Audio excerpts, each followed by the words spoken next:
퀴즈를 내겠습니다. 퀴즈는 성경책이 있는 사람이 유리합니다. 없다면 굉장히 성경에 탁월한 사람, 아니면 눈치가 빠른 사람, 둘 중에 하나죠. 사도행전 9장 3절 4절, 오늘 우리가 읽은 본문입니다. 근데 제가 본문 하나를 가르쳐 줄 테니까 이 본문과 오늘 우리가 읽은 본문, 제가 말하는 본문과 오늘 우리가 읽은 본문에서 똑같은 표현이 나옵니다. 똑같은 표현, 그 표현이 무엇인가를 찾는 사람, 저열을 외치십시오. 자기 이름을 외치든 뭘 삼락을 외치든, 전도사님이 예쁘다를 외치든 뭐를 외치든 제 귀에 꽂히는 대로 제가 지목하겠습니다. 그러니까 딩동댕, 야, 혜민이가 가정하네. 호련히 하늘로부터 소리가 있어. 아우, 혜민이 건졌습니다. 이제 남은 이틀 동안 잘해야 돼, 알겠지? 이제 아프다 소리 하면 안 돼. 우리 혜민이를 위해서 기도해 주세요. 체력이 많이 다운되어 있습니다. 사도행전 9장 3절 4절과 사도행전 2장 2절에 똑같은 표현, 호련히 하늘로부터 소리가 있어. 찬미의 작품입니다. 찬미의 작품, 호련, 기억하시겠죠? 호련히 하늘로부터 이렇게 해야 될 것 같은 빨간색의 이 표현이 있지요. 오늘 압도하는 임재라는 제목으로 함께 하나님 말씀을 나누겠습니다. 여러분 보세요. 사도행전 2장 2절에 이 표현이 나오는데요. 사도행전 2장 2절은 어떤 배경을 갖고 있을까요? 사도행전 2장 2절은 성령 강림 사건입니다. 성령이 내주하는 역사적인 사건이죠. 근데 성령이 강림하심에서 나타난 놀라운 변화가 뭐냐면 예수님의 제자들의 변화였어요. 성령이 강림하시기 전에는 제자들이 믿음도 많이 흔들리고 예수님을 배신하기도 하고 여러 가지 좀 뒤섞이는 마음이 있었다면 성령 강림 사건을 기점으로 해서 예수님의 제자들의 삶이 완전히 변화됩니다. 어떻게? 완전히.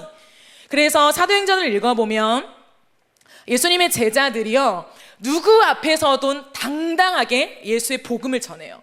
그 이름을 선명하게 전합니다. 결코 뒤돌아서지 않습니다. 그렇게 제자들의 완벽한 변화, 완전한 변화가 성령 강림 사건으로 이루어지지요. 그러면서 오늘날 우리 교회, 이 교회의 시작이 어디였습니까? 성령 강림을 통한 교회가 시작된 그때가 바로 2장 2절의 말씀과 함께 임한 것이죠. 호련히 하늘로부터 소리가 있어. 이것과 함께 제자들이 완전히 뒤집어지고 이 땅 가운데 최초의 교회가 생겨지게 된 것입니다.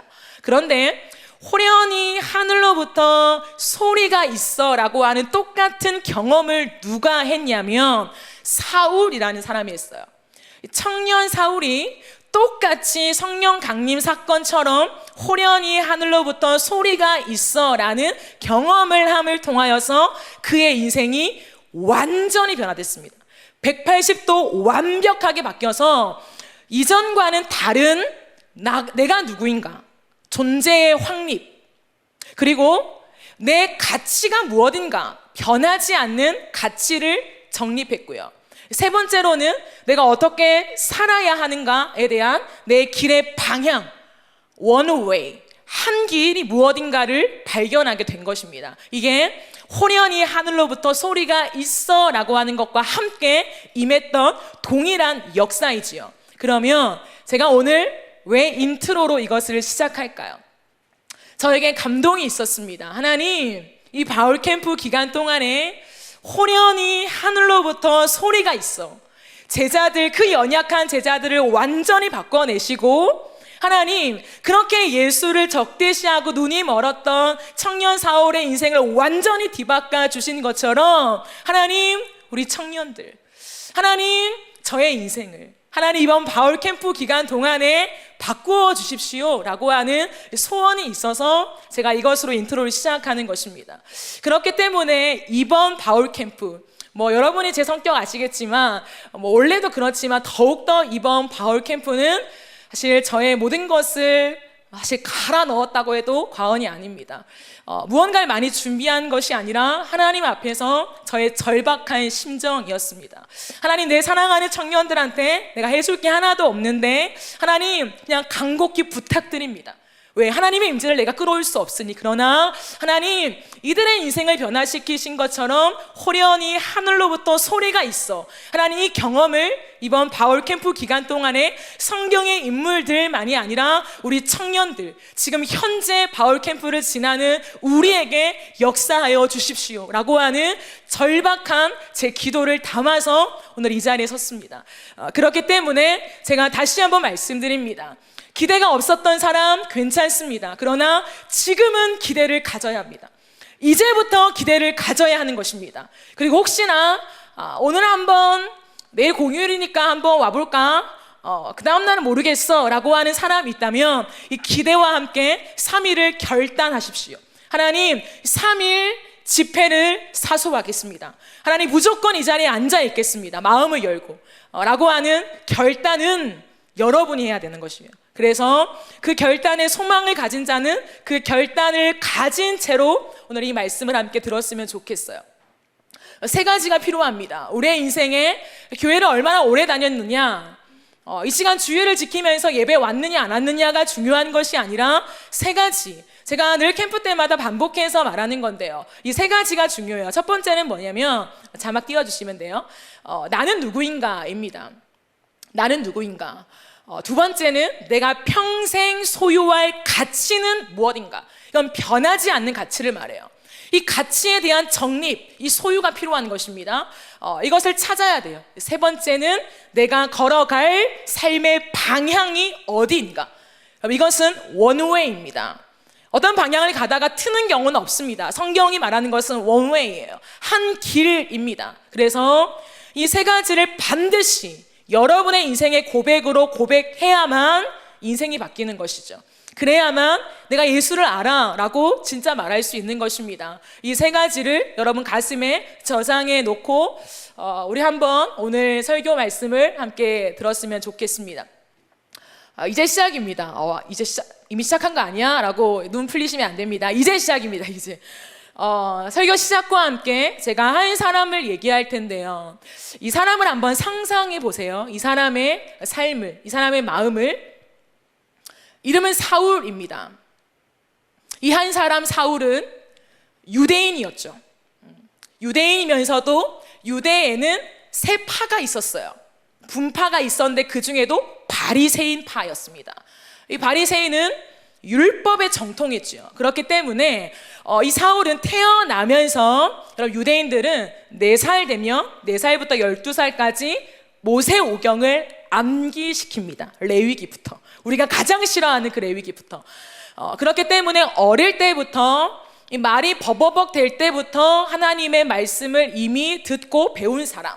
그런데 오늘 본문에는 물론 나와 있지 않지만 다른 바울 서신과 함께 본다면 바울은요, 당시의 유대인들 중에서 율법을 배우잖아요. 그러면 오늘날도 일타 강사 있잖아요. 그죠? 우리가 사수하고 싶어하는, 선착순 안에 들어가고 싶어하는 일타 강사, 그거가 비교할 수 없는 율법학자가 있었습니다.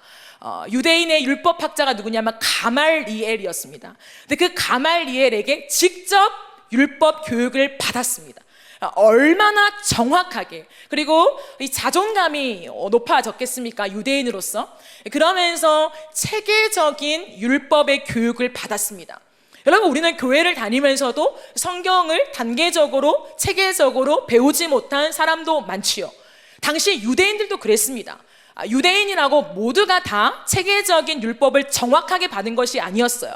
근데 사울이라는 사람은 정확하게 받았습니다. 그래서 아마 이 사울보다 더 율법에 능한 사람은 없었을 것이다 할 만큼 으뜸 가는 사람이었습니다. 그러니까 종교 지도자였죠. 율법의 종교 지도자. 그런데 이 유대에는 독특한 기관이 있었습니다. 그러니까 법, 종교나 사법의 어떤 모든 것들을 결정하는, 재판할 수 있는 기관, 그 권한을 가진 기관이 뭐냐면 산헤드린 공의회입니다. 거기는 유대인들이 71명밖에 없어요. 근데 그 수많은 유대인들 중에 71명의 이름에 사울이 들어갔습니다. 그러니까 얼마나 대단한 사람일까요?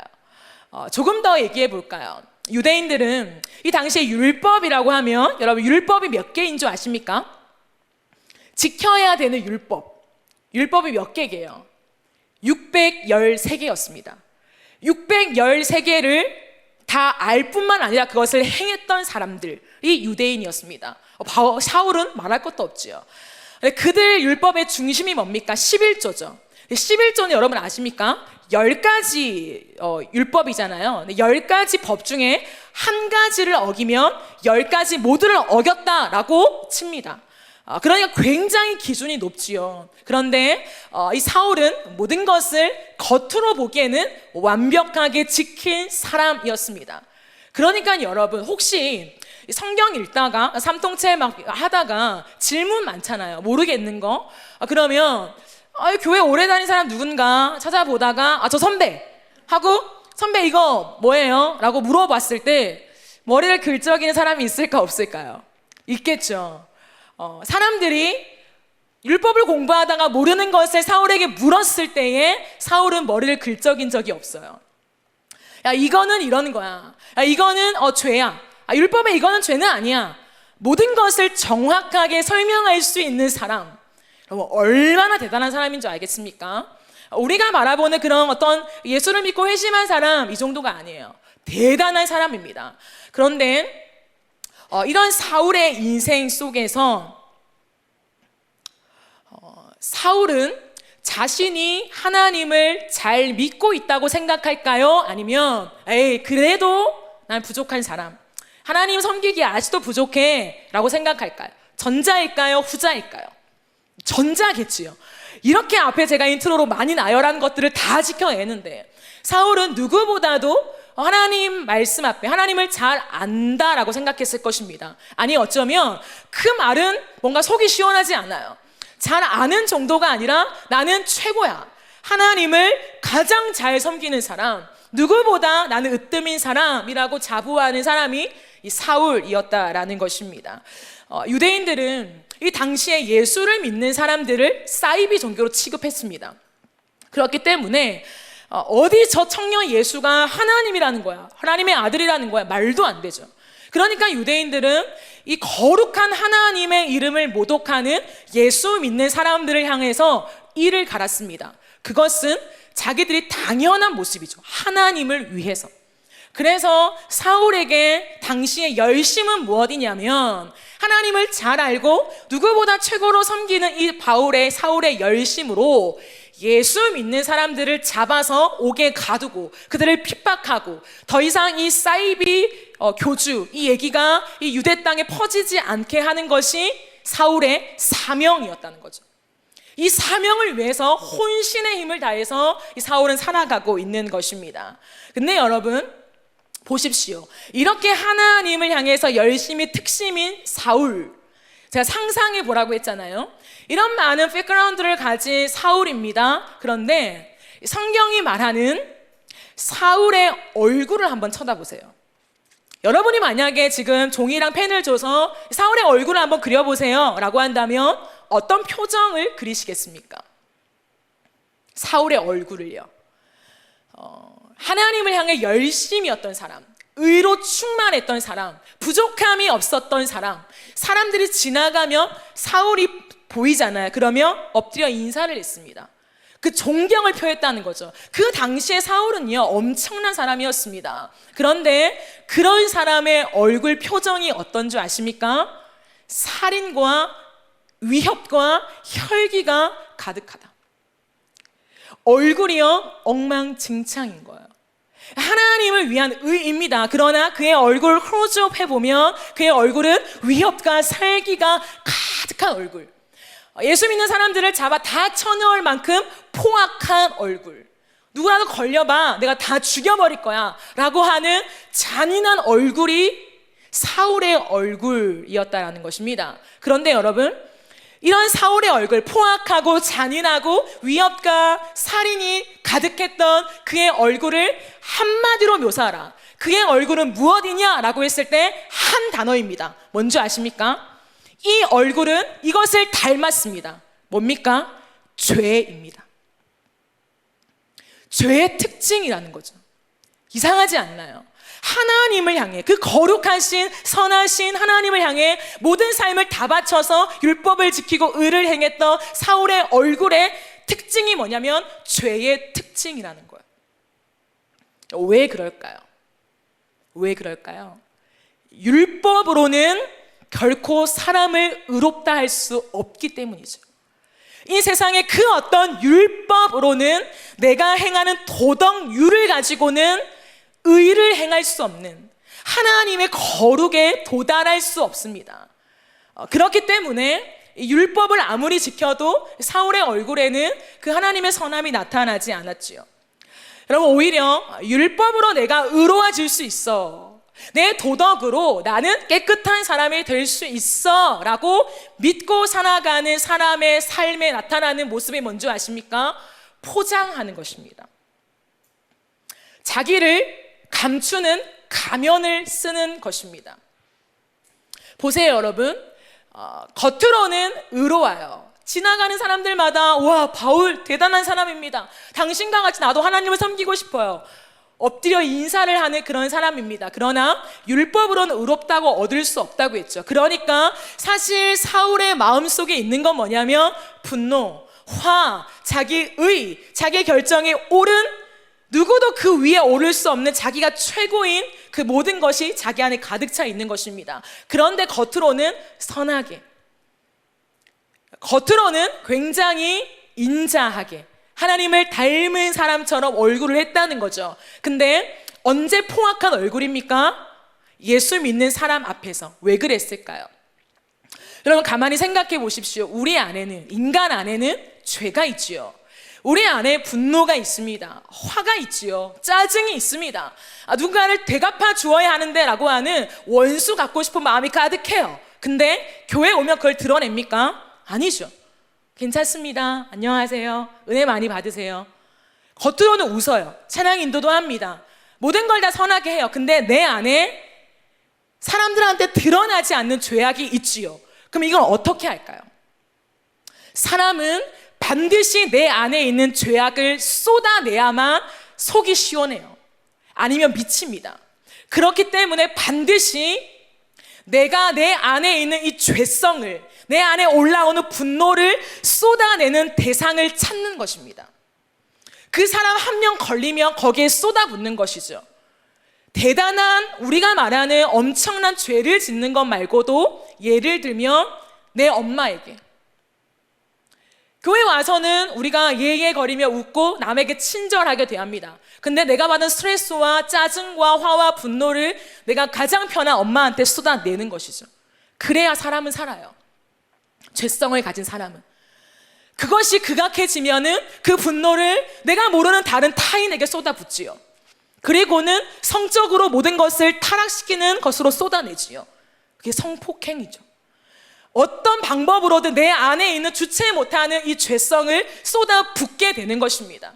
사울 안에는 율법으로는 의를 얻을 수 없습니다. 그러나 겉으로는 굉장히 의로운 사람입니다.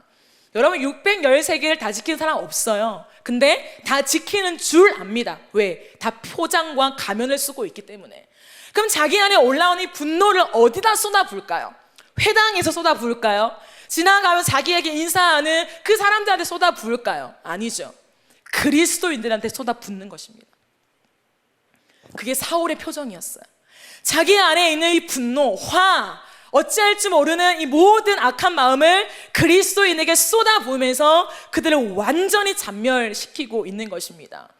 그럼 왜 그럴까요?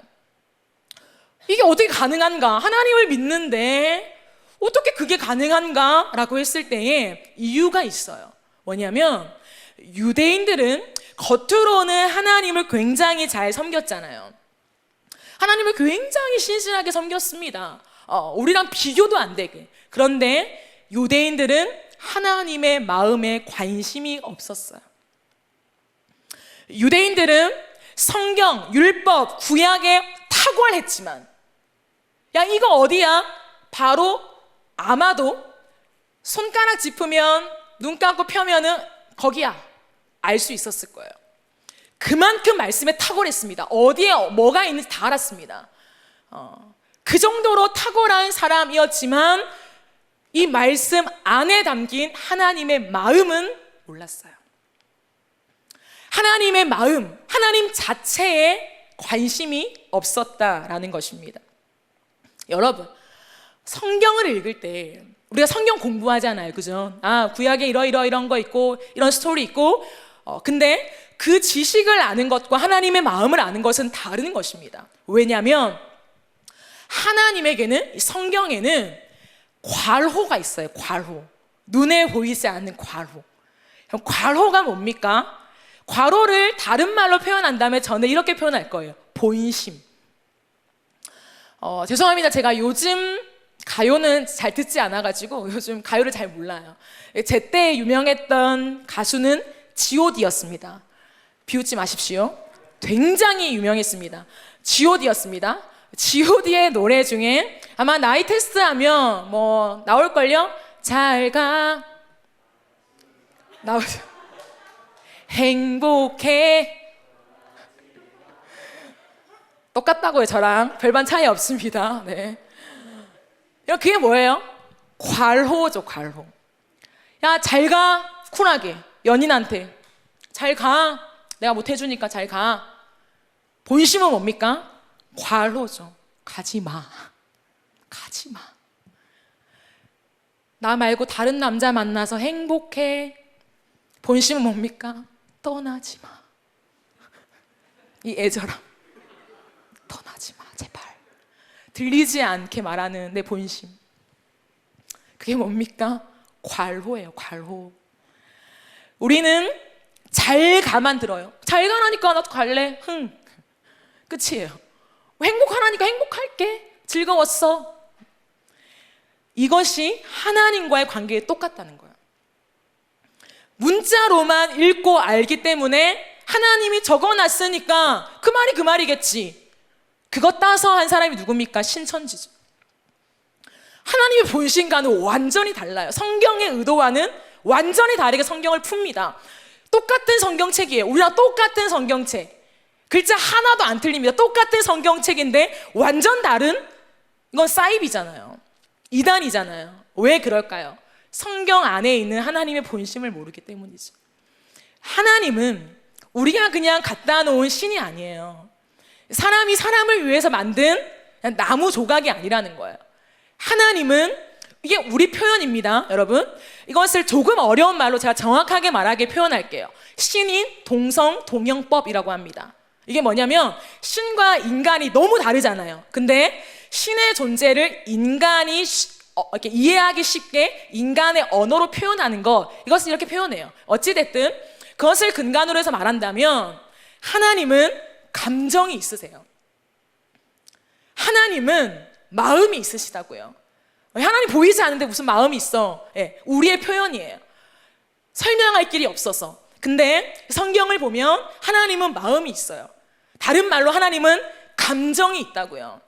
하나님은 야, 너희 다 쓸어버릴 거야 라고 성경은 기록하고 있으나 그 뒤에 아니야, 난 너희를 용서하고 싶어. 그게 가로예요. 근데 그 가로를 모르면 하나님은 이런 분, 어휴 무서워 라고 끝나는 것이죠. 유대인들은 말씀에 탁월했습니다. 어디를 펴면 뭐가 나오는지 다 알았습니다. 철저하게 삶을 깨끗하게 만드는 가면을 쓰고 살았습니다. 그러나 하나님의 마음을 몰랐어요. 제가 하나님 앞에서 신학의 길을 걸어가고 사역자의 길을 걸어가면서 어떠한 때가 있었어요. 어쨌든 그때에 그것을 포기한 이유가 있었습니다. 그게 뭐냐면 하나님, 두렵습니다. 내가 하나님 말씀을 전하는데 성경의 지식, 이 성경은 이래요. 이렇게 66권이 있고요. 이 안에 이렇게 되어 있어요. 중심 내용은 이겁니다. 라고 하는 것들만 전하게 될까 봐. 그때 제가 처절하게 정말 밤을 새며 울면서 기도했던 게 뭐냐면 하나님, 만약에 저를 강단의 설교자로 세워주신다면 하나님, 저는 하나님의 눈썹이 있다고 생각해요. 제 표현상. 그러면 이 눈썹의 움직임을 읽어낼 수 있는 설교자가 되게 해주세요. 뭔지 아십니까? 사람은 대화할 때 감정이 나가죠. 말이 아니라 표정으로 감정이 나가요. 내 마음이 나간다는 거죠. 눈썹이 움직입니다. 화가 날 때, 내가 기쁠 때, 슬플 때, 그것을 말하는 것이죠. 하나님의 눈썹의 세미한 움직임까지 읽어낼 수 있는 하나님의 마음을 전하는 사람이 되고 싶어요 라고 기도했던 적이 있습니다. 여러분, 정말 친한 친구는 말투가 닮지요. 여러분, 친한 친구 있습니까? 말투가 똑같아요. 비슷해요. 그죠? 엄마랑 친한 사람들이 있잖아요. 우리 청년부에 엄마랑 진짜 친한 청년이 있어요. 그래서 제가 한 번은 그랬어요. 야, 너 말투 엄마랑 똑같다. 엄마가 집사님이시거든요. 엄마랑 말투가 똑같네. 웃음소리 똑같다. 웃음소리도. 제가 실명 거론하지 않겠습니다. 웃음소리 똑같은 거예요. 왜요? 엄마랑 너무 친하니까. 닮아가게 되는 거죠. 부부는 얼굴까지 닮는다고 하잖아요. 닮은 얼굴 아니에요. 그죠? 피가 섞인 거 아니잖아요. 그런데 얼굴이 닮아간대요. 좋아하는 사람, 사랑하는 사람과 옆에 있으면 닮죠. 말투도, 표정도, 좋아하는 것도, 하고 싶은 것도, 취미도, 표현하는 것도. 왜 똑같을까요, 여러분? 연습할까요? 나 얘랑 단짝 하고 싶어서 닮아야 되니까 거울 보면서 걔가 짓는 표정 연습하고, 걔가 웃는 데시벨, 60데시벨이야. 데시벨 하하하하 하하하하 이렇게 연습할까요? 아니잖아요. 뭘까요? 좋아하니까 자연스럽게 닮는 거죠. 노력하지 않아도 자연스럽게 닮는 거예요. 여러분, 공부를 못하는 사람, 죄송합니다. 공부를 못하는 사람, 웃네요. 공부를 못하는 사람이 있는데 공부를 못하는 사람은 각을 잡고 공부를 해야 되죠. 야, 이제 몇 시부터 몇 시까지 공부 시간이야. 무조건 앉아 있을 거야. 시험 기간 다가오니까 앉아 있을 거야 라고 결심을 하죠. 근데 앉자마자 생각나는 게 뭡니까? 볼펜을 바꿔야겠어 라고 하면서 볼펜을 사러 가죠. 엄마, 패드가 없으니까 동영상을 못 보겠어. 패드 사줘 라고 하죠. 갑자기 생각하지도 못했던 약속이 떠오르죠. 다이어리에 적어놔야 돼. 까먹을까 봐. 약속을 지켜야 돼. 왜 그럴까요? 공부를 못하는 사람은 공부가 안 돼요. 각을 잡아야 공부가 되지요. 그런데 공부가 좋은 사람은 술술 돼요. 여러분, 지금 저는 뭘 말하고 싶냐면 좋아하면 자연스럽게 닮게 되어 있다라는 것입니다. 3살짜리 아이가 말도 못하고 음악도 모르는데 로봇과 폴리를 줄줄줄줄 다 외워요. 왜 외울까요? 좋아하니까. 유대인들은 각을 잡고 주님의 말씀을 따라갔어요. 한치의 오차도 있으면 안 돼. 각이 흐트러지면 안 돼. 각을 잡고 한 걸음 한 걸음 걸어갔습니다. 자기의 육신을 치고 모든 걸 복종시키면서. 그러나 하나님을 사랑하진 않았어요. 그렇기 때문에 그들의 삶에 하나님을 닮지는 못했습니다. 닮아가려고 무진장 애를 썼지요. 그러나 하나님의 진짜 모습을 닮아내지는 못했던 것이지요. 여러분, 그런데요, 이런 사울의 모습 속에 인생 속에 충격적인 사건이 있었어요. 뭘까요? 예수를 만나기 전이에요. 예수를 만나기 전에, 회심하기 전에 사울이 인생에 진짜 한 방 맞았다고 표현하잖아요. 이 한 방 맞은 이 충격적인 사건이 무엇이었을까요? 그건 뭐냐면 스데반의 죽음이었어요. 여러분, 스데반 아십니까? 스데반, 초대교회 7 집사님 중에 한 분. 이 스데반은 예수를 정말 잘 믿었던 사람이지요. 예수의 예수가 누구인가에 대해서 완전히 알았고 그것을 설교까지 했던 집사님이었어요. 그런데 이 스데반은 결국 유대인들, 이 사울이 대동하는 유대인들 손에 어떻게 죽었습니까? 돌에 맞아 죽었죠. 그때 성경은 뭐라고 얘기하냐면 사울이 스데반의 죽음을 마땅히 여겼더라. 사울은 스데반 잘 죽었어. 그 사이비 없어져야 돼, 이 땅 가운데 라고 했던 그 스데반이었어요. 근데 스데반의 죽음을 마땅히 여겼다면서요. 근데 왜 스데반의 죽음이 충격이었습니까? 여러분, 왜일까요? 한번 생각해 보세요. 왜 사울의 입장에서 스데반의 죽음은 당연한 건데, 잘했어, 더 잡아 죽일 거야 라고 자신을 칭찬하고 유대인들을 칭찬했던 그 스데반의 죽음이 왜 사울에겐 충격적이었을까요? 죽어가는 스데반의 얼굴 표정 때문이었습니다. 여러분, 성경은 스데반이 유대인들, 그냥 유대인이 아니에요. 아까 제가 앞서 말한 산에 들린 공의, 이 사람을 죽일 권한이 있는 법적인 기관, 이 산에 들린 사람들이 쫙 깔린 그 앞에서 두려워 떨지 않고 예수의 복음을 전했어요.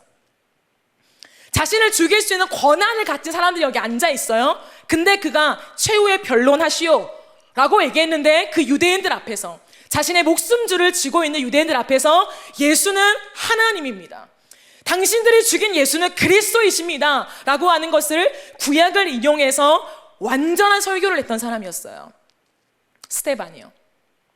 근데 결국에는 그 말을 듣고 유대인들이 더 분노해서 어떻게 했습니까?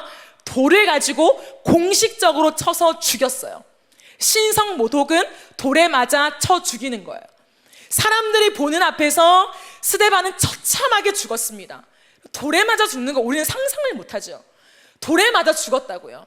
그런데 돌에 맞아 죽는 스데반의 얼굴이 성경이 뭐라고 기록하는지 아십니까? 천사의 얼굴과 같았다.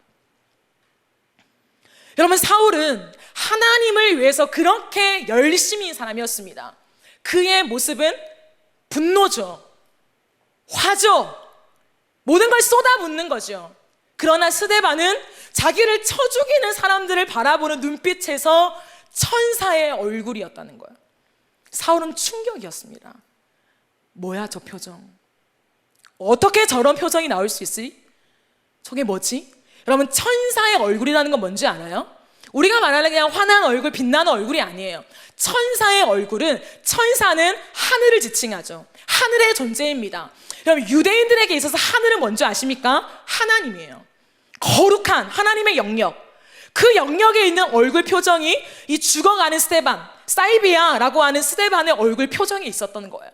예, 겉으로는 유대인이니까, 자기가 최고 지도자니까, 야, 잘 죽였어, 잘했어, 하나님을 위해서 우리가 열심히 한 거야, 박수치며 스데반의 죽임을 마땅히 여겼지만 그의 마음에는 충격이었다는 거예요. 표현 안 하게, 나타나지 않게, 그러나 숨어서, 뭐지 저 표정, 저 사람이 믿는 게 뭐야 대체. 그러나 성경을 보면 내색하지 않죠. 사울은 내색 안 합니다. 내색 안 하고 숨기고 가던 길을 가요. 잊혀졌을까요, 스데반의 얼굴이? 저는 잊혀졌지 않다고 생각해요. 잊을 수 없는 얼굴입니다. 자신을 죽이고 하하호호 조롱하는 자신들을 향해서 천사의 얼굴을 했던 그 스데반, 여러분 잊을 수 있을까요? 못 잊어요. 그러나 모른 척하고 그 스데반의 얼굴을 애써 지우면서 그는 걸어갔습니다. 어디로? 스데반처럼 똑같이 예수의 도를 전하는 그리스도인들이 다메섹에 모여있다, 숨어있다 라고 하는 것을 접수했어요. 그래서 사울이 한 건 뭐냐면 공적인 공문이에요. 사울은 숨을 이유가 없는 거예요. 그렇기 때문에 늘 공적인, 법적인 그 공문을 받아가는 것입니다. 대제사장에게 공문을 받아서 갔습니다. 다메섹으로 가는 길이었어요. 근데 그렇게 스데반의 얼굴을 뒤로 하고 예수를 믿는 그 그리스도인들 다메섹에 모여있다고, 내가 다 잡아서 옥에 쳐넣을 거야, 다 죽일 거야 라고 혈기등등하여 위협적이고 살인적인 그 얼굴을 가지고 다메섹으로 또박또박 공적인 공문을 들고 가는 그 위풍당당한 사울에게 성경은 뭐라고 하냐면, 호련히 하늘로부터 빛이 그를 둘러 비추는지라. 이때 만나는 거예요. 그렇게 모든 사람을 무서워하지 않는 사울, 그 사울이 당당하게 공문을 받아 가는 길에 호련히 하늘로부터 빛이 그를 둘러 비추는지라. 근데 그 빛은요, 부인할 수 없는 빛이에요. 스데반처럼 그 얼굴 지워버릴 거야, 무시하고 나는 갈 길 가야지 할 수 없는 강력한 빛이었습니다. 성경은 뭐라고 하고 있냐면, 사울은 엎드려져서 그 빛 앞에 압도당해서 엎드려진 거예요. 완전히 꼬꾸라졌습니다. 헤매는 상태가 되었습니다. 더 이상 한 발자국도 더 걸어갈 수 없는 지경에 사울이 이르게 된 것이죠. 그럼 그 빛이 무엇이었을까요? 그 강력한 빛이 무엇이었을까요? 올해처럼 폭염, 이렇게 햇살이 내리쬐는, 야 정말 따갑다, 야 시력이 멀 것 같아, 이 정도의 빛이었을까요? 이런 필리핀은 굉장히 햇살이 강력하죠. 그래서 한 선교사님은 실제로 필리핀에 내리쬐는 비 때문에 실명하셨어요. 눈이 멀었습니다. 네, 빛이 비쳤겠죠. 그러나 단순한 태양빛을 말하고 있는 것이 아닙니다. 단순히 태양빛이 비쳐서 내 눈이 멀었어 라고 하는 것이 아니에요. 지금 이거는 빛은 뭐냐면 지금 빛이 사울을 불러 비췄다, 꼬꾸라질 정도로 둘러 비춘 빛은 뭐냐면 존재입니다. 태양빛이 아니라 존재인데 그 존재는 누구냐면 예수셨습니다. 빛은 예수였다는 거예요. 단순한 태양빛이 아니었다는 것입니다. 예수를 만났습니다. 왜 빛을 예수라고 할 수 있는가? 물론 성경에 나와 있죠. 내가 예수다. 그러나 그거 이전에 우리가 확인할 수 있는 게 뭐냐면 요한복음에 예수님을 이렇게 묘사합니다. 요한복음 1장 4절을 보면 이렇게 나와 있죠. 그 안에 예수님을 말합니다. 확인하세요, 여러분. 그 안에 생명이 있었으니 이 생명은 사람들의 빛이라. 이 생명이 누구였다고요? 예수라고 했죠. 이 예수는 빛이라고 요한이 증언하고 있습니다. 1장 9절부터 11절 말씀을 보면 이런 말씀이 있지요. 찬 비, 곧 세상에 와서 각 사람에게 비추는 빛이 있었나니 그가 세상에 계셨으며, 빛을 말하는 거예요. 이 참 빛이 누구인가? 그가 세상에 계셨다. 빛이 그라는 거예요. 빛은 태양빛이 아니라 존재라는 것입니다. 그가 세상에 계셨으며 세상은 그로 말미암아 지은 바 되었으되 뭡니까? 누가 짓습니까? 창조자가 짓죠. 그라는 빛이라고 하는 존재는 창조주셨다라는 걸 말하는 거예요. 그런데 세상이 그를 알지 못하였대요. 자기 땅에 왔는데 자기 백성이 그를 영접하지 않았다라고 합니다. 그가 누군가요? 이 땅에 온 예수, 창조주 예수를 요한은 증언하고 있는 것입니다. 또 한 구절만 더 보시죠. 요한복음 8장 12절. 예수께서 직접 하신 말씀입니다. 나는 세상의 빛이니. 예수는 자신의 존재를 나는 빛이야 라고 선명하게 말씀하고 있다라는 것입니다. 그런데 보세요. 우리는 이런 구절들을 토대로 빛은 예수님이시구나 라는 걸 알 수 있죠. 빛은 존재고 그 존재는 예수구나. 그러면 당시 유대인들에게는 무엇이었을까요? 유대인들한테는 그 빛이 예수가 아니었죠. 오늘날 우리처럼. 유대인들이 생각했을 때 빛은 누구였을까요?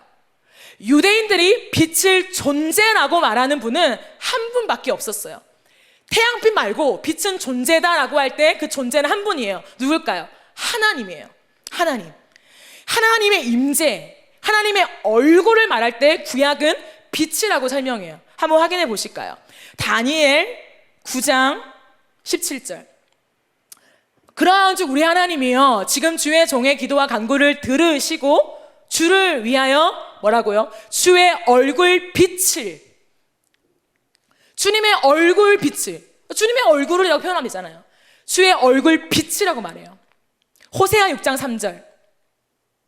그러므로 우리가 여호와를 알자, 힘써 여호와를 알자. 그의 나타나심, 그가 누군가? 여호와죠. 여호와를 알자고 했으니까 여호와의 나타나심은 새벽 빛 같이. 나타나심이 뭡니까? 임재죠. 여호와의 나타나신 임재는 새벽 빛 같다. 빛으로 묘사하고 있습니다. 또 한 구절 볼까요? 시편 67편 1절. 하나님은 우리에게 은혜를 베푸사 복을 주시고 그의 얼굴 빛을. 시편 80편 3절에도 주의 얼굴 빛을 비추사. 89편 15절에도 주의 얼굴 빛 안에. 그럼 더 있습니다. 제가 추려 갖고 온 거예요. 제가 찾았어요. 그럼 바리새인 중에 탑이었던, 하나님이 누군가를 줄줄줄줄 다 깨고 있는, 말만 해봐, 물어만 봐, 다 말해줄게 라고 깨고 있는 사울에게 빛이 존재라면 떠올렸던 분이 있습니다. 하나님. 사울은 아마도 이 강력한 빛 앞에 알았을 것이에요. 이 뭔가, 이 빛이 심상치 않네. 설마, 말은 못 꺼냅니다. 설마 하고 있었습니다. 근데 여러분 보세요. 그때 이 빛의 정체, 빛의 존재라면 하나님밖에 없는데 설마 하고 있을 그때에 땅에 엎드려져 있는 사울에게 소리가 들립니다. 뭐라고요? 사울아 사울아 네가 어찌하여 나를 박해하느냐. 존재 맞죠? 이 빛이 진짜 태양빛이 아닌 거 감지했는데 진짜네. 소리가 들리네. 존재네. 설마 근데 사울이 묻습니다. 주여 누구십니까? 그 떨리는 마음을 알겠습니까? 유대인이에요. 우리는 유대인이 아니라 그 입장을 모르겠지만 유대인의 입장에 사울의 마음은요 파르르 떨렸을 것입니다. 주여 누구십니까? 이미 눈이 먼 상태예요. 주여 누구십니까? 라고 물었을 때에 성경이 뭐라고 하는지 아십니까? I am Jesus. 나는 예수다. 네가 박해하는. NIV 보세요. 헬라어 문법도 나는 예수다 이겁니다. 설마 하나님밖에 없는데 누굽니까? 나는 예수다. 뭡니까? 빛의 존재는 하나님밖에 없는데 예수다라고 합니다. I am Jesus. 하나님이신 분이 예수였네. 그때 깨달은 것입니다. 사울은 완전히 꼬꾸라졌습니다. 예수가 하나님이셨어? 내가 그렇게 핍박하던 미치광이 청년이 하나님이셨어? 내가 그렇게 사이비 교주 취급했더니 예수가 내가 그렇게 기다리던 메시아였다고? 하나님? 여러분 그때 사울의 심정이 어땠을까요? 이 예수 믿는 사람 다 쳐놓을 거야. 이미 죽인 사람들이 있어요. 근데 그 예수가 하나님. 그러면 사울은 예수님을 그냥 핍박한 정도가 사실 아니에요. 저주했죠. 예수를 저주했다는 건 뭡니까? 하나님을 저주했다는 거예요. 유대인의 법에 하나님을 저주하면 돌에 맞아 쳐 죽어야 됩니다. 스데반처럼. 사울은 그때 깨닫습니다. 돌에 맞아 죽어야 할 사람은 스데반이 아니라 나야. 내가 죽어야 돼. 내가. 하나님의 심판, 엄중한 심판 내가 받아야 되는 거야. 그때 깨닫습니다. 자신의 의, 자신의 똑똑함, 나 성경 알아. 날 때부터 나 유대인이야, 바리새인이야. 나 가말리엘에서 배웠어. 이 모든 것이 눈을 멀게 해버렸던 거예요, 사실은. 그때 깨닫습니다. 어떡하냐. 나 이제 죽었다. 나 이제 죽었어. 그때 사울의 심정이 어땠을까요? 저는 이것만 몇 달을 고민했습니다. 사울의 심정이 어땠을까? 내가 상상이 안 되니까. 난 유대인이 아니니까. 이건 진리잖아요, 성경은. 실제 일어났던 사건이라는 거예요. 사울의 마음이 어땠을까요? 자신의 거만함, 자신의 교만함, 자신의 무지함을 깨닫는 시간이에요. 감출 데가 없어요, 이제는 더 이상. 감췄죠, 꽁꽁. 지금까지 가면 쓰고. 더 이상 감출 데가 없는 거예요. 다 드러난 것입니다. 이제는 끝났다. 예수가 하나님이셨어. 여러분 그때 주마등처럼 자기가 한 짓이 지나가지 않았을까요? 전 지나갔다고 생각해요. 왜냐하면 예수가 우리 안에 오셔서 회심의 역사를 일으킬 때 하시는 사역이 뭔지 알아요? 우리의 지난 과거가 주마등처럼 지나가게 합니다. 내가 예수를 몰랐을 때 행했던 그 죄악들, 그 교만함들, 그 기만함들, 그 쾌락에 젖어있던 찌들었던 내 모습이 하나하나 한 컷 한 컷 선명하게 지나가는 거예요. 그때 회개가 터지는 것입니다. 회개하세요 라고 터지는 게 아니라 하나님이 영적으로 하나하나 컷컷마다 보여주십니다. 왜냐하면 그때 예수가 나를 보고 계셨거든요. 그때 몰랐죠. 예수를 몰랐으니까. 그러나 지금은 압니다. 내가 그때 그렇게 오만했던 때 예수가 내 옆에 계셨다는 걸. 처절하게 우는 거죠. 그게 회개죠. 그게 진짜 회개. 사울의 이 장면은 그러한 때인 것입니다. 자기가 했던 일이 하나하나 다 지나가고, 자기가 했던 말들, 스데반에게만 아니라 지금까지 가면 쓰고 의로운 척하며 똑똑한 척하며 수많은 사람들 지나가며 인사할 때 그래요, 하나님 잘 믿읍시다. 그 오만함, 그 더러운 추악한 그 하나님처럼 되어 있는 그 자기의 그 선들, 그 모든 것들이 지나가는 것이에요. 근데 그때 그 예수와 눈이 마주치는 것입니다. 내가 그렇게 하고 있을 때 진짜 왕이신 예수가 옆에 있는 거예요. 근데 내가 다 영광을 받고 있는 거죠. 그게 한 컷 한 컷. 그럼 그때 사울은 우리랑 똑같지 않겠습니까? 회심을 경험할 때 100%예요. 한 컷 한 컷 지나갑니다. 그때 우리에게 주는 마음이 뭔지 아십니까? 나는 죽었다예요. 이사야는 말했습니다. 그 하나님의 압도하는 임재의 영광 앞에 화로다 나여 망하게 되었도다. 그 대단한 이사야도 그 부르심을 받는 장면 앞에서, 하나님 임재 앞에 자신이 본 것은 주님의 영광스러운 메시지가 아니라 화로다 나여 망하게 되었도다. 내 죄성, 내 죄악, 하나님과 동력할 수 없는, 절대로 동력할 수 없는 내 추한 모습, 그걸 발견하고 망했어. 내가 무슨 선지자야, 난 망했어. 내가 무슨 거룩한 하나님과 동력이야, 난 끝났어. 그걸 깨닫는 거예요. 우리의 인생 속에 하나님 찾아올 때 일어나는 일들은 환영이 아닌 것이에요. 가장 깊은 곳에서 하나님을 만날 때 우리에게 일어나는 것은 망했다예요. 망했다. 나는 망했다. 나는 미래가 없다. 나는 소망이 없다. 나는 끝났다. 창조주를 몰라보았다. 내 거만함 속에 창조주를 짓밟았다. 그 용서받을 수 없는 내 모습이 다 보여지는 것이에요. 그때 절망을 경험하는 것입니다. 내 존재는 쓸모가 없어. 창조주 하나님을 몰라봤는데 이 거만함을 어찌할꼬? 나는 이제 가망이 없어.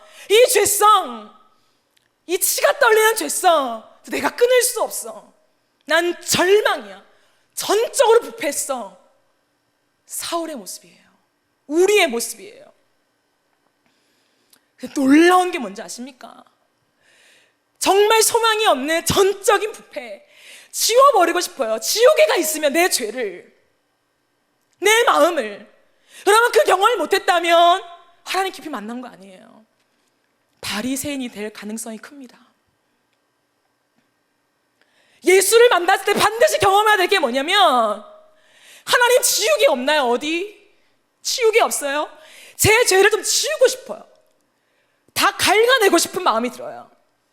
하나님, 그 치욕스러운 거, 죄에 매여서 그 쾌락을 즐겼던, 그게 전부인 줄 알고 매달렸던 하나님 그때의 내 모습, 하나님 다 지워버리고 싶은데 그거 지울 수 있는 지옥이 없습니까, 주님?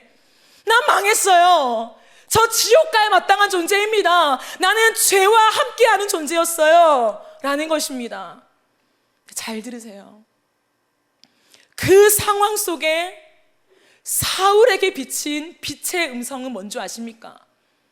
그 압도하는 영광의 실체가 무엇인지 아십니까? 심판이어야 하는데, 너는 이제 끝났다 라고 하는 선언이어야 하는데, 압도하는 임재는 심판이 아니라 사랑이었습니다. 사울이 들은 음성 뭔지 아십니까? 사울아, 사울아죠. 우리는 음성을 지금 들을 수가 없어요. 과연 하나님이 어떠한 음성으로 사울을 불렀을까? 어떠한 말투였을까? 어떠한 미세한 떨림이었을까? 전 너무 궁금해요. 저는 확신합니다. 야, 사울아, 사울아! 절대 이렇게 안 불렀어요. 이 망할 놈의 자식, 그런 욕 안 했어요. 사울아, 사울아. 사울아, 사울아. 뭔지 아십니까? 진노의 음성, 심판의 음성이 아니라 부드러운 사랑의 음성이었어요. 어찌하여 나를 박해하냐? 야, 이놈아, 어찌하여 나를 박해해? 내가 누군지 알아? 나 창조주야, 네가 믿는 하나님이야 라고 말씀하시지 않았어요. 예수님에게 들렸던 그 소리가 있어라고 하는 그 소리는 야 네가 어찌 나를 박해하느냐가 아니라 사울아 이제 멈추자 이거예요. 과로. 사울아 언제까지 혈기등등하여 그 죄악의 길을 갈래? 어찌하여 나를 박해하냐? 이제 멈출 때가 되었다. 그 죄악의 길을 멈출 때가 되었는데 지금이다. 멈추자. 그 음성이었을 거예요. 저는 확신합니다. 왜냐하면 바울 서신에는 하나님의 사랑에 대한 기록이 넘쳐나요. 찬송하리로다.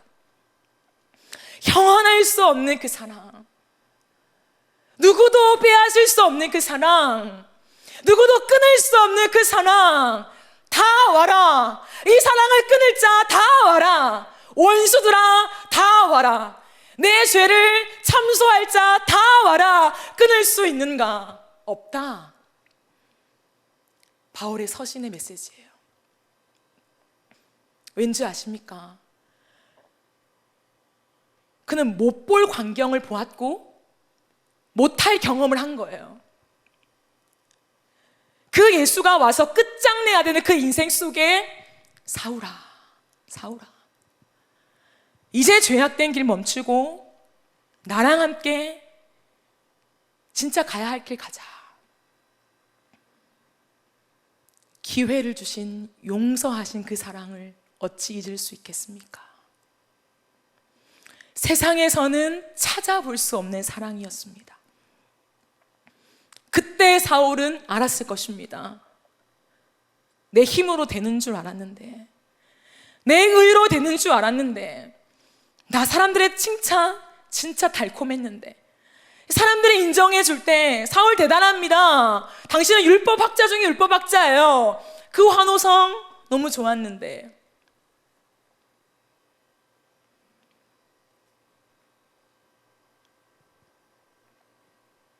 여러분, 사울의 인생 속에 그는 진정한 가치에 눈을 뜨게 됐습니다. 예수죠. 그건 내일 할 거예요, 제가. 오늘은 그 말도 안 되는 사랑을 나누고 싶은 것이에요. 말도 안 되는 사랑. 자기 의로 안 된다는 그때 깨달았어요. 그러면서 한 가지 더 깨달은 게 있습니다. 그 인정으로 삶을 살아갈 수 있을 것 같았는데, 그게 내 인생을 책임질 수 있을 것 같았는데, 빛나게 할 줄 알았는데 그 모든 것이 꺾였죠. 그러면서 한 가지, 스데반의 얼굴이 떠올랐어요. 떠오르지 않았을까요? 저는 스데반의 얼굴이 떠올랐다고 생각합니다. 그의 얼굴이 왜 천사였는지 알겠다.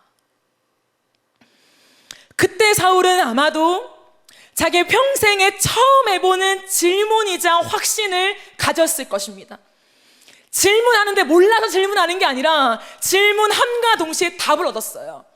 그게 뭔지 아십니까? 그의 인생에 처음 한 질문이었습니다. 진짜가 누군가? 이 땅의 진짜가 누군가? 예수. 이 땅의 진리가 무엇인가? 예수. 이 땅의 처참한 죄의 노예가 되어서 저 지옥에 처박혀야 되는 내 존재에게, 어디 지옥이 없습니까? 찾던 나에게 의로운 당신이 흘린 보혈을 부어주시면서 넌 이제 죄사함 받았다 선언할 자 누구인가? 예수. 그 질문과 그 답을 이때 얻었을 것입니다. 그렇기 때문에 사울의 인생은 완전히 바뀐 것이에요. 내가 가짜였구나. 스데반이 진짜였어. 이 가식 덩어리인 유대교 가짜였어. 저 그리스도인들이 진짜야. 저 저 예수의 도가 진짜야. 그때 깨닫지 않았을까요? 온 삶으로 태어날 때부터의 모든 자신의 인생을 다 통째로 안으면서 이것이 아니라 예수였네, 예수네, 예수밖에 없네, 예수가 죄사함을 주네, 죄사함 받아야 천사의 얼굴이 되네, 내가 해결할 수 없는 이 마음의 추악함을 다 몰아낼 수 있네, 하늘의 영광을 내 안에 담을 수 있네. 이때 깨달았어요.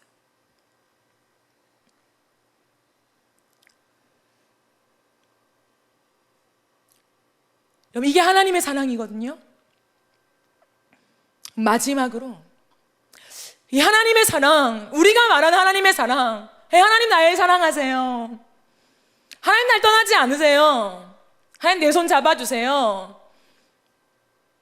하나님의 사랑을 당연하게 생각하는 사람 누구입니까? 하나님의 사랑은 원래 주어지는 거야, 하나님은 사랑이시잖아 라고 말하는 사람 누구이십니까? 하나님을 모르는 사람이에요. 제가 말했지요, 하나님에게는 과로가 있다고. 하나님은 인격적이신 분이십니다. 하나님은 감정이 있어요. 만들어 놓은 나무 조각이 아닌 것입니다. 하나님에게도 사랑할 때 치러야 할 대가가 있는 것입니다. 하나님에게도 이 사랑을 지켜내야 할 때 당신이 치러내야 되는 끔찍한 일들이 있다고요. 그럼 그게 뭘까요? 하나님이 우리를 사랑하시기 위해서 우리가 그렇게 많이 인용하는 하나님은 날 사랑하십니다, 내가 어떠한 모양이라도 어떠한 죄를 지어도 하나님 날 다 안아주세요, 받아주세요 라고 인용하는 그거 거저 주어진 거 아니에요. 당연하게 주어진 게 아니라고요. 근데 그거 주기 위해서 하나님 뭐 한 줄 아세요? 여러분, 이 땅을 살아가면서 정말 치욕스럽다 경험한 적 있습니까? 야, 이 땅 살아가면서 이건 아니지 경험한 적 있으십니까? 하나님은 창조주이셨지만 자신이 만든 피조물로 오는 굴욕을 참아내야 했어요. 여러분, 이 땅을 살아가면서 나 정말 가난하다, 야, 저 위에 올라왔다가 한 번에 거꾸라지니까 이게 뭐야, 인생 살만 안 나, 살 이유가 없어 라는 것을 혹시나 살면서 가정 안에 경험한 사람 있습니까? 하나님은 하늘의 영광을 다 버리고 이 땅에 오시는 벌거벗음을 당했어요. 가난, 그 말에 표현할 수 있을까요? 이 땅을 살아가면서 나 정말 외로워, 나 정말 고독해, 내 옆에 있는 사람 아무도 없어, 내 마음 알아주는 사람 한 명도 없어 라고 한탄하는 사람 있습니까? 하나님은 우리를 사랑하기 위해서 모든 사람이 다 등지고 떠나가는 그 고독을 견뎌내야 했어요. 이 땅을 살아가면서 질병, 정말 지긋지긋하다, 나한테 왜 이런 질병이 왔어, 정말 끊어내고 싶어 하는 질병에 호소하는 사람들이 있습니까? 하나님은 우리를 향한 사랑을 지켜내시려고 이 땅 가운데 오셔서 살 찢고 피 흘려서 모든 근육이 다 파열되고 모든 살점이 다 찢겨나가는 고열과 고통 속에서 결국 죽으셨어요. 더 말할까요? 이게 어찌 당연합니까? 이게 어찌 거저 주어진 것입니까? 하나님은 우리를 향한 당신의 말, 사랑, 그거 지켜내시기 위해서 말도 안 되는 일들을 당하셨다고요. 그 사랑을 여러분의 인생 속에 진지하게 고민해 본 적이 있으십니까? 우리가 그토록 모태신앙 속에서 말하는 하나님은 사랑이야, 언젠가 돌아가면 되지, 하나님은 언제나 그 자리에 계셔 라고 하는 말을 인용하기까지 인용만 하는 것이 아니라 이 하나님이 대가를 치러낸 그 사랑을 지키기 위해서 우리에게 주셨던 그 하나하나의 선택과 시간과 고통을 묵상해 본 적 있으십니까? 그거 없으면 하나님의 사랑을 못 깨달아요. 얕습니다. 피상적입니다. 하나님 사랑 날 자유케 하네, 날 감싸 안으시네. 감성적인 사랑이에요. 하나님의 사랑은 고상한 로맨스가 아닙니다. 하나님의 사랑은 우리의 감성을 뛰게 만드는, 촉촉하게 우리의 마음을 적시는 아름다운 이야기가 아니에요. 그 정도가 아닌 것입니다. 기독교 영화 중에 워룸이라는 게 있어요. 워룸 보셨습니까? 전쟁하는 방, 기도의 방. 거기에 한 엄마 아빠와 아이가 나와요. 엄마 아빠가 다툽니다. 너무 많이 싸워요. 볼 때마다 싸워요.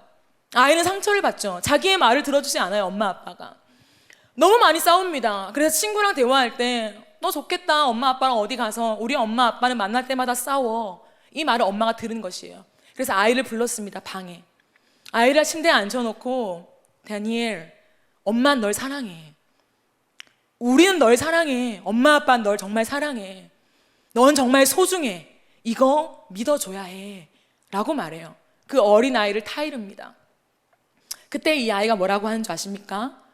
엄마가 야 너 사랑해 라고 할 때 이 아이가 하는 말은, 엄마, 운동하는 애거든요. 내 팀 이름이 뭔 줄 알아? 팀 이름을 말해요. 아니 그거 작년 팀 이름인데 작년에 거야. 아이가 또 묻습니다. 그러면 지금 내 코치 선생님 이름 알아? 엄마가 답을 못하죠. 마침내 이 아이가 울면서 말합니다. 엄마, 지난주에 내가 무슨 상 탔는 줄 알아? 엄마가 말하죠. 너 상 탔었어? 미안하다 다니엘아. 울어요. 사랑은 말로 하는 게 아닙니다. 저는 이 부분을 마지막 셋째 날에 다룰 것입니다. 사랑은 말로 하는 게 아니에요. 사랑해, 하나님 사랑해요, 나 너 사랑해, 아니에요. 아이의 팀 이름도 모르는데, 코치 이름도 모르는데 이 아이는 알아요. 그게 사랑이 아니라는 걸. 꼬맹이도 알아요. 하나님은 우리에게 그냥 사랑한다 말하지 않았어요. 그 사랑을 지켜내기 위해서 엄청난 대가를 치르셨죠. 온 하늘이, 온 세계가 캄캄해지면서 그 처절한 십자가 위에 달려서 아무 죄가 없는 예수가 모든 조롱과 비참함과 그 모든 굴욕을 다 당하시면서 온몸이 찢겨나가는 피 흘림 속에서 얻어낸 선언이 있어요. 그 처참하게 죽어가는 죽음 속에서 수많은 사람들이 다 비웃고, 그럴 줄 알았어 하나님의 아들이라고 외치더니 어떠한 힘이 있길래 너는 그냥 사이비였어 라고 자신을 향해 조롱하는 모든 것을 다 끌어안고 마침내 죽기까지 하면서 그가 고백하고 싶었던 얻어낸 선언이 있었다고요. 한번 들어보실래요? 예수가 그 모든 십자가의 고통과 죽음을 치르면서 얻어낸 선언, 제 표현으로 쓸게요. 선영아, 난 널 사랑한다. 선영아, 내 죽음보다 강한 사랑이 너의 평생에 내가 너를 찾아낼 것이다. 네가 어디에 숨을지라도, 네가 어디로 방황할지라도 내 죽음보다 강한 이 사랑이, 죽음과 바꾼 이 사랑이 너를 반드시 찾아낼 것이야. 기억해, 선영아, 너는 내 것이란다. 이 선언이에요. 십자가랑 맞바꾼 선언. 그냥 주어진 게 아닙니다. 넌 나의 것이 아니요. 이 모든 처참함을 다 담당하고 마침내 얻은 선언, 너는 내 것이야. 그러기에 이 선언은 바뀌지 않습니다. 십자가가 유효한 한 이 선언은 바뀌지 않아요. 그렇기 때문에 누가 하나님 사랑하십니까? 누가 하나님 날 사랑하셔? 내가 어디에 있더라도 나를 찾아내실 것이야. 그게 하나님의 사랑이지 라고 말하는 사람 있습니까? 십자가의 고통을 이해하십시오. 아니, 평생에 묵상하십시오. 우린 다 알 수 없어요. 오늘 또 알아갈 뿐이죠. 겸손하게. 하나님, 그 사랑이 대체 뭡니까? 왜 날 사랑하십니까? 왜? 그렇기 때문에 도덕적인 기준이 높을 수밖에 없는 거예요.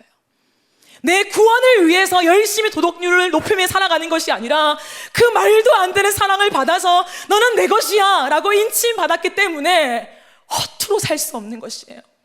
세상의 쾌락 따위에 예수를 팔 수 없는 것이에요.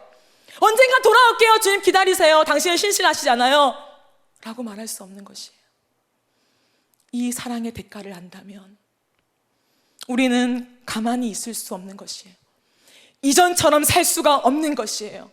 사울처럼 인생이 바뀔 수밖에 없는 것이에요. 자신의 탁월함과 힘이 아니라 이 말도 안 되는, 세상 어디에도 찾아볼 수 없는 저 하늘에서 내려온 유일한 사랑을 경험해왔기 때문에 그는 분명한 정체성을 가집니다. 여러분, 한번 대답해 보십시오. 여러분 누구입니까? 나는 누구입니까? 세상이 물을 것입니다. 너는 누구니? 너 누구야? 너 정체성 말해봐. 뭐라고 대답하시겠습니까? 난 이런 집 살아. 내 남편 이러이러한 직업 가졌어. 난 이런 스펙 있어. 아니요. 나는 창조주 하나님이 이 땅에 오셔서 치른 대가를 맞바꿔서 얻어낸 내 정체성이 있다. 나는 하나님의 것이다. 나는 예수의 것이야. 나는 그 존재가 나에게 말하는 사랑스러운 존재야. 이게 내 정체성이야. 이 정체성 가질 사람, 오늘 하나님 앞에 엎드려서 그 사랑을 알게 해달라고 겸손하게 구하세요. 겸손하게. 한번 나타나 보세요. 거만 떠는 거 내려놓읍시다. 하나님 앞에 항복하고, 하나님 그 사랑 제발 알려주세요.